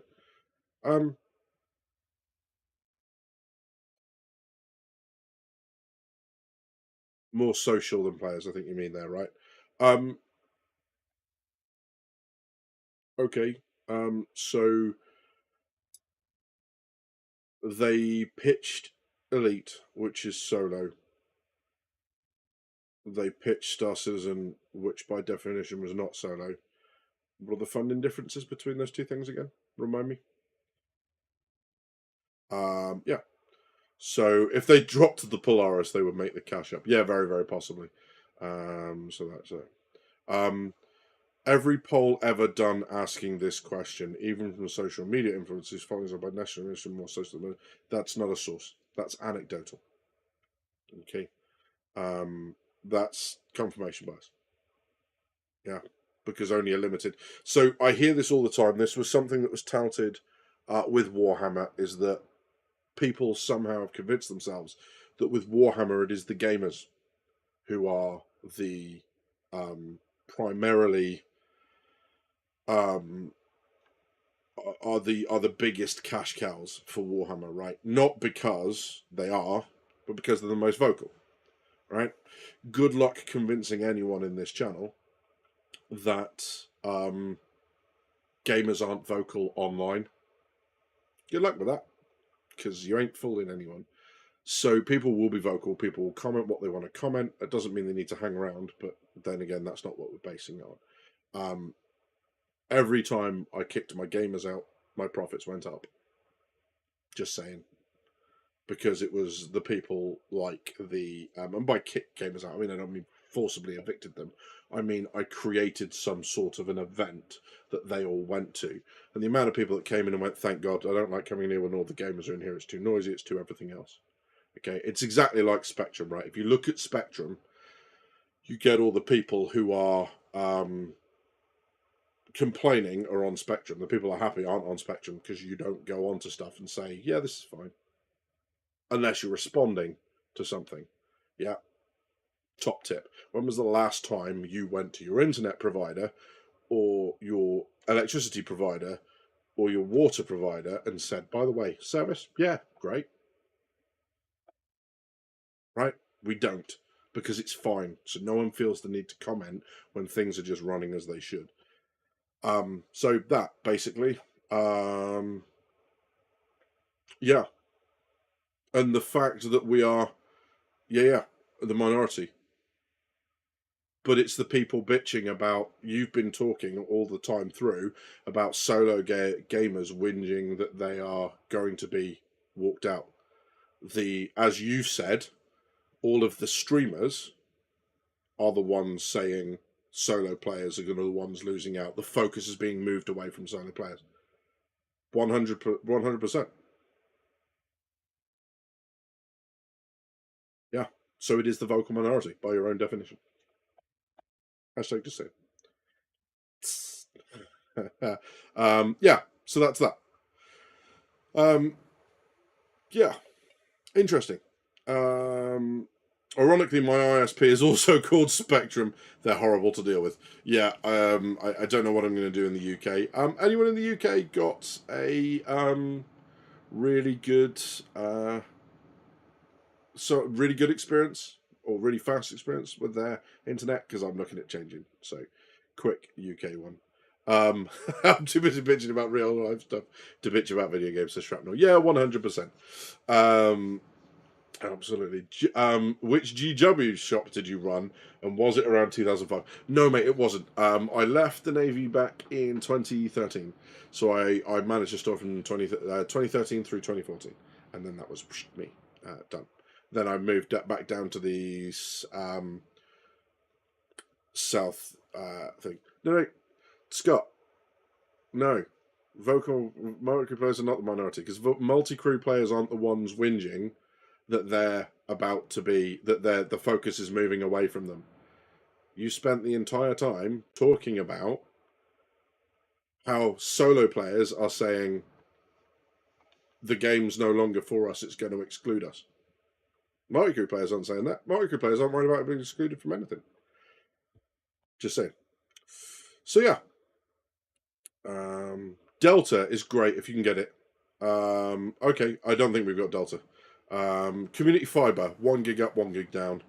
You can get 3 gig limited. That'd be interesting. You kind of hope, being somewhere near Portsmouth, Southampton, that being so close to two large cities, you'd have lots of options. Not so much. Nope, not so much. Think it's only London. Yeah, I don't doubt it. It's not a great place, unfortunately, to get internet stuff from down here. So I've been soloing MMOs since 1997. 100%. Exactly. Multi-crew players are the ones I'm talking about, celebrating the death of solo play. No. What they're celebrating is the fact that solo ships are now going to struggle with killing multi-crew ships, where they didn't before. For example, every Idris kill in the verse ever. It wasn't multi-crew ships killing Idrises. It was the single stuff. It's the one person in Retaliator, one person in Eclipse. It was fighters that were doing it. The Arlington gang missions, very rarely did we have large groups of people. The only now are we having missions like the Overdrive Incursion, where people are struggling to go and do that themselves, because now the AI is becoming more responsive. Now ships are starting to take fire, and even then the solo players are able to do that, and that's great, and that should work on a smaller scale against smaller ships, but in that sort of furball.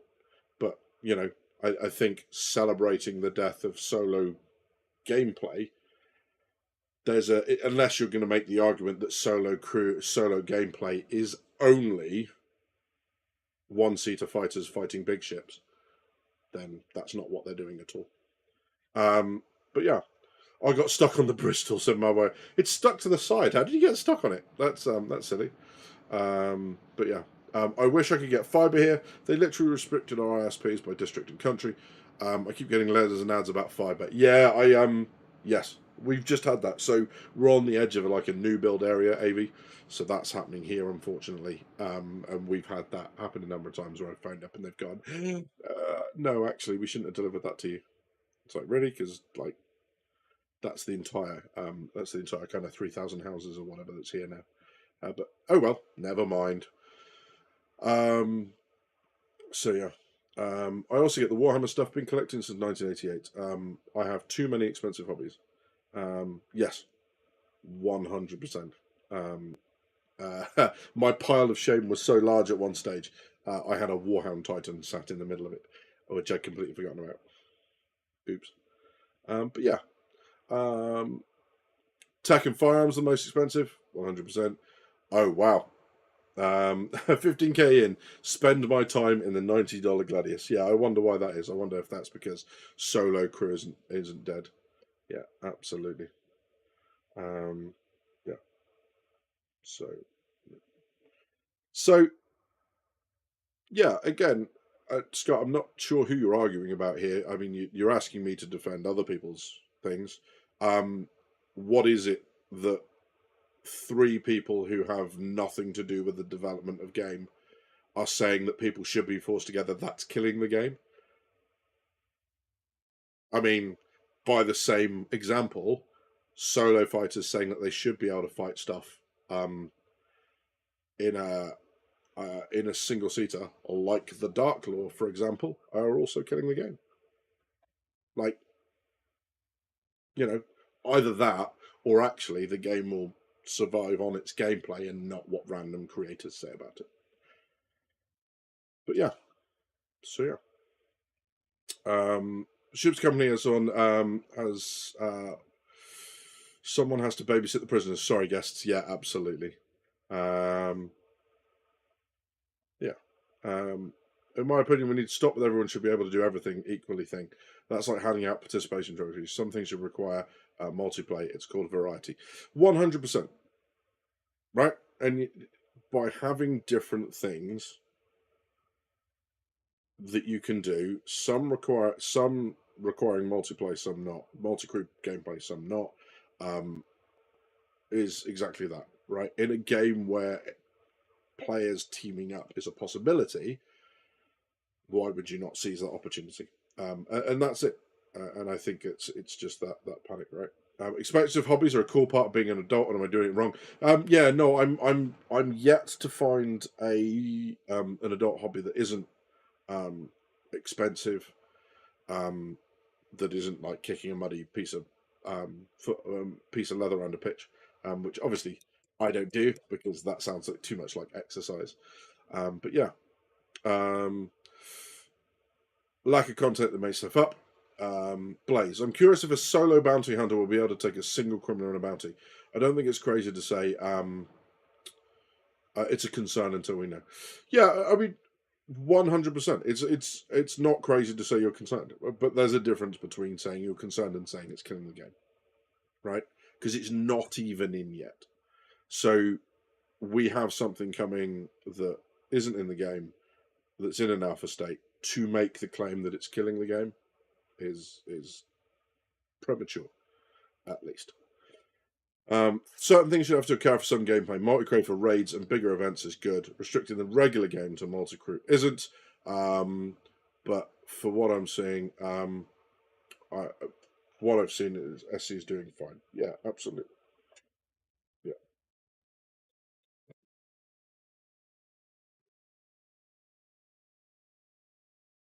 No, Scott, what you're doing is you're coming in looking for an argument, bud. Which is what you do on a lot of streams. And I don't mind. Like, you can come in with a different point of view. It's fine.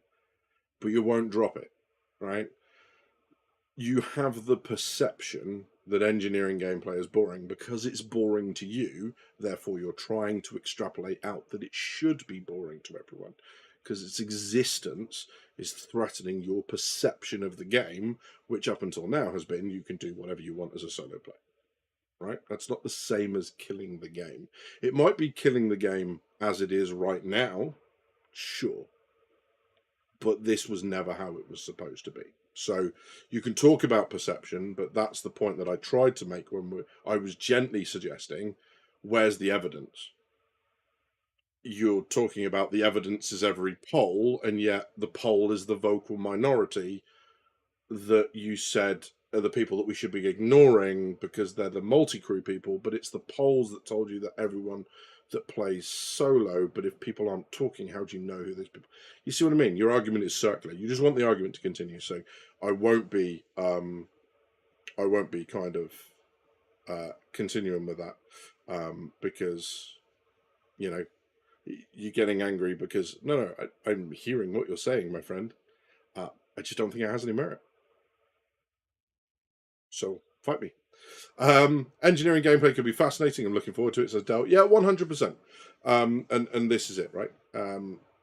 There's a lot in there that can be added. I just kind of wish with the multi-crew game, sorry, with the engineering gameplay, that it wasn't all magic beams like the mining thing is. I was kind of hoping for something where you take actual parts out, like circuit boards or whatever, and you actually have to identify the broken one, and then you kind of find a replacement from your own suppliers and whatever else, because that would be a lot more physical. And I genuinely don't think we've seen like anything that in games other than like the simulators that are just that, like PC Building Simulator and the mechanic stuff and all that.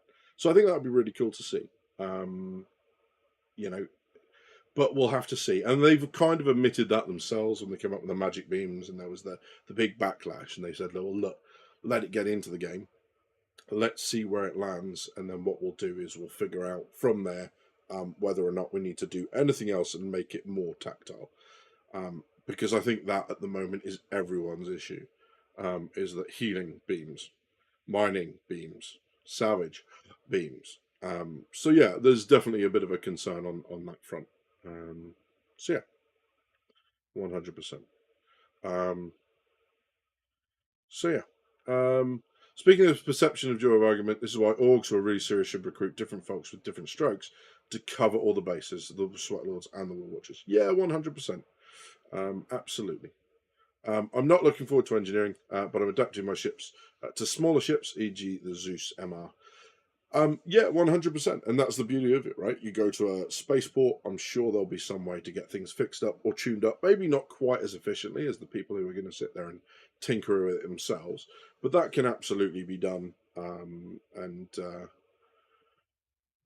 Kind of worked on, I'm sure, and paid for in some way. So, yeah, if you don't want to engage with it, then fine.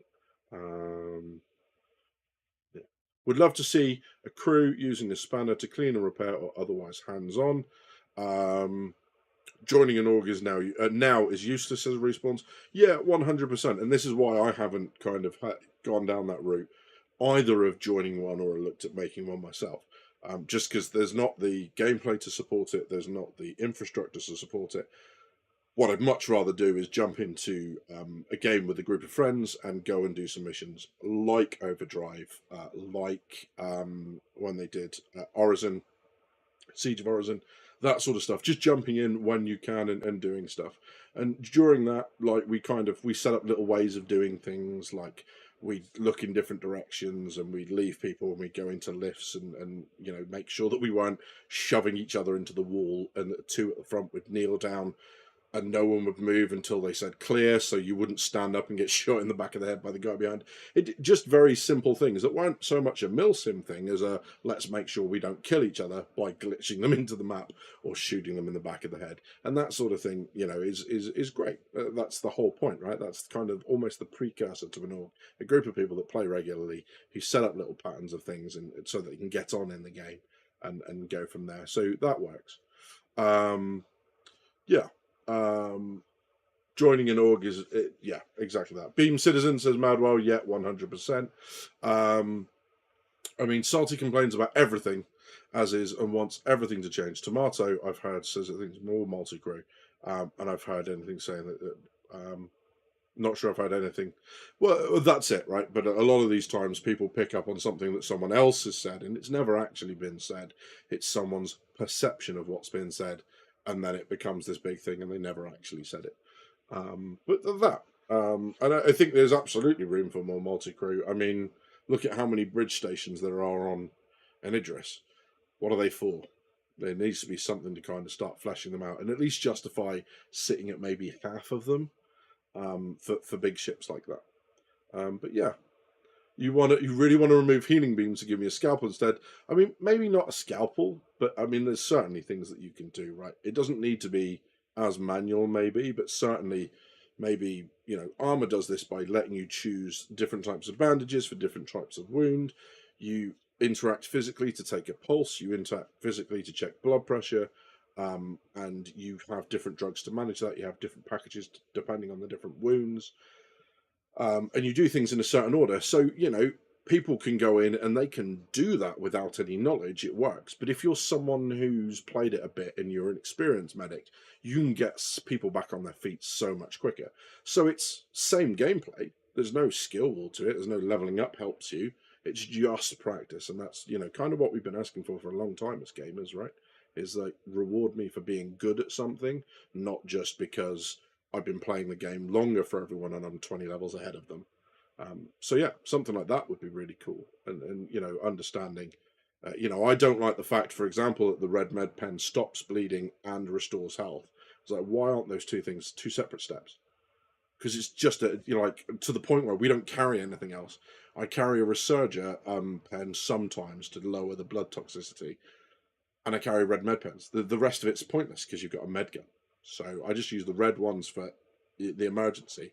And when aiming the med gun at yourself becomes more reliable, I might not even carry red ones. But that's that. Good. This is a healing knife, not a killing knife, says AV. F to doubt. But yeah. So yeah. Give me my healing kniffy. That's worrying. Ever seen those anti-shark knives that inject CO2 and gas? Like, this is going dark. This is really kind of getting weird. I still remember someone bowling us into us on that lift, sending me flying into the pit. Yeah, that happened in the bunker, right? And you got punted down the lift. Lucky enough, we saved your kit, but yeah, 100% that. And it's kind of sort that out.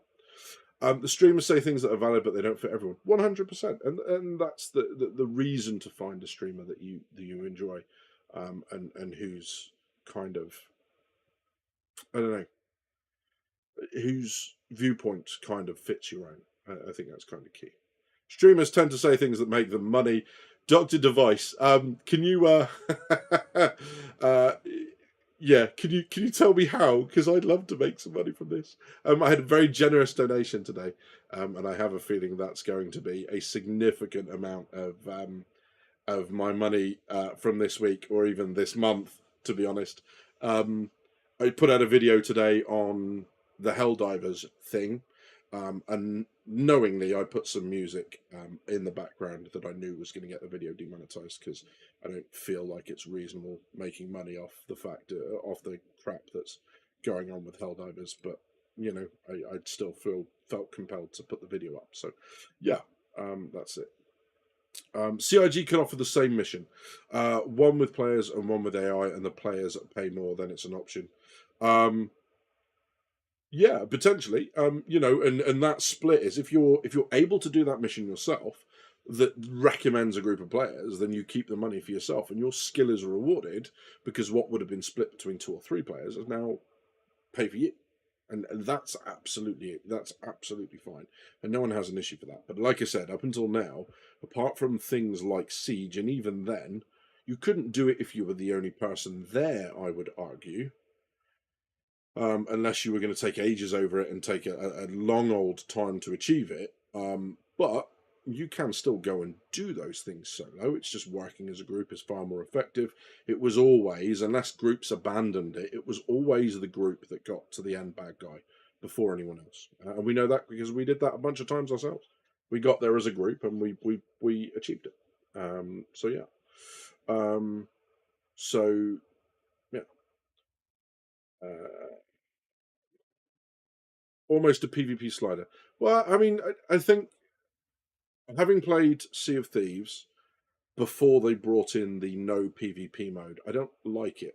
The idea of non PvP, because that was half the game, was the threat and the suspense. It's the same with DayZ, right? I played DayZ on empty servers and it's boring. I thought it'd be great. I'll build a base and then maybe people will come on. And the reason they're empty is because they're empty. So there's no one else on it. Or you go to a server that's populated, but it's populated all of the time, and or most of the time, and you have that constant risk. But there is nothing like the experience of coming up to other players and how's this going to go. You know, how do I identify whether or not all right, all that sort of stuff. So yeah, there's that sort of thing. Shrap, mate, thank you ever so much. Dude, I hope you didn't take that as begging, man, mate. Thank you ever so much. That's really kind of you. Um, yeah, I don't know. I don't know how to thank you, dude, other than to say thank you very much. I appreciate it, my friend. Yeah, very kind of you. Very kind. Like I said, hopefully that sort of stuff will go towards a streaming PC so I can get you guys some gameplay and actually show you some of the things that I do in game and yeah, and some of the tips that I picked up. But yeah, total device. The specific means by which mechanics are executed in the game aren't all that important at this point in development. Almost everything is a placeholder still. Yeah, 100%. Agree with that. You know, and it's. I think the thank you very much, my friend. It's really kind of you. You know, it's going to be one of those things where it's more about knowing what they want to achieve, so we can give feedback that kind of steers them that way and say, hey, no, what you're doing at the moment, it doesn't really give us that because of this. It would if you did that. And that sort of stuff would be absolutely great. So yeah. Morph I like for architecture and design, but I don't think too many agree with his other takes. That would be my personal opinion. Yeah. But then again, you know, there's some stuff that I listen to of his that I do like, some that I don't. But that's the same thing, and you know, I think that's the same thing for everyone. And I'm sure people will say the same about me, and that's great. And that's why, you know, Scott and I, you know, I'm more than happy to have these conversations with you, bud. Because even if we don't see eye to eye, the point is that we're coming at from the point of view of we want the game to be good, and those different perceptions. It's really important that you have the solo perception so that you don't rule those people out. In the same way that it's really important that you have the multi-crew perception. And you're exactly right. The bit that where you and I agree is that they've got to ensure that they don't listen to only one part of the community. That they need to get kind of an opinion from everyone. And I think if it then gets to the point where everyone seems just a little bit ticked off, they probably got the balance in the right place, right? When you've got one side going woohoo and one side going boo, that's probably not the right balance. But yeah, and that's the point. And like I said to everyone that comes in, and this is what the channel has always been built on.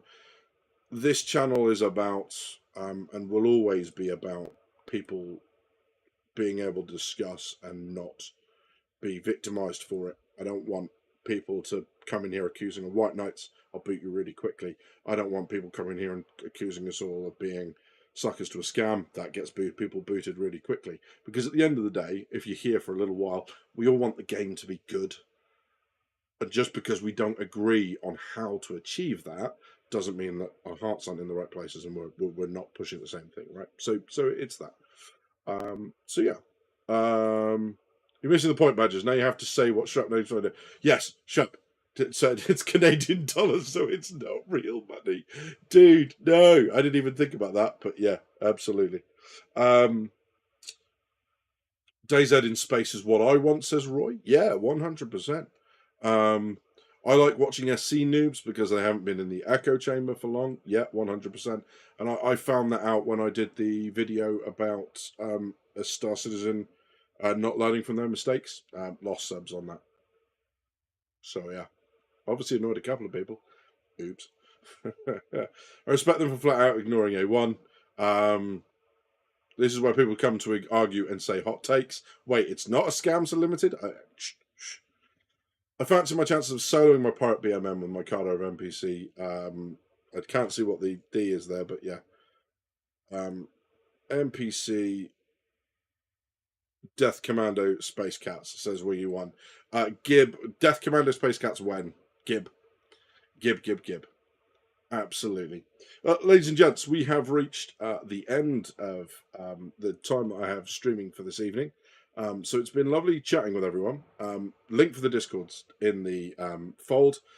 So that's valid for 7 days. So if you're watching this after 7 days, it's not there. But please say hello in the welcome channel, and I'll make sure you get a role as soon as I see you, so that you can actually see everything that's going on. But it would be lovely to see people there. And it has been a lot of fun once again chatting to everyone. You know, and the important thing is we can disagree. You know, as Scott and I haven't done tonight, but no hard feelings.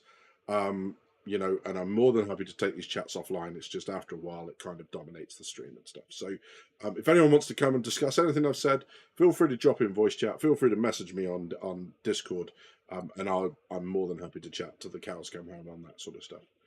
But it has been an absolute pleasure having you here. Thank you again to the both of you who did super chats. It is really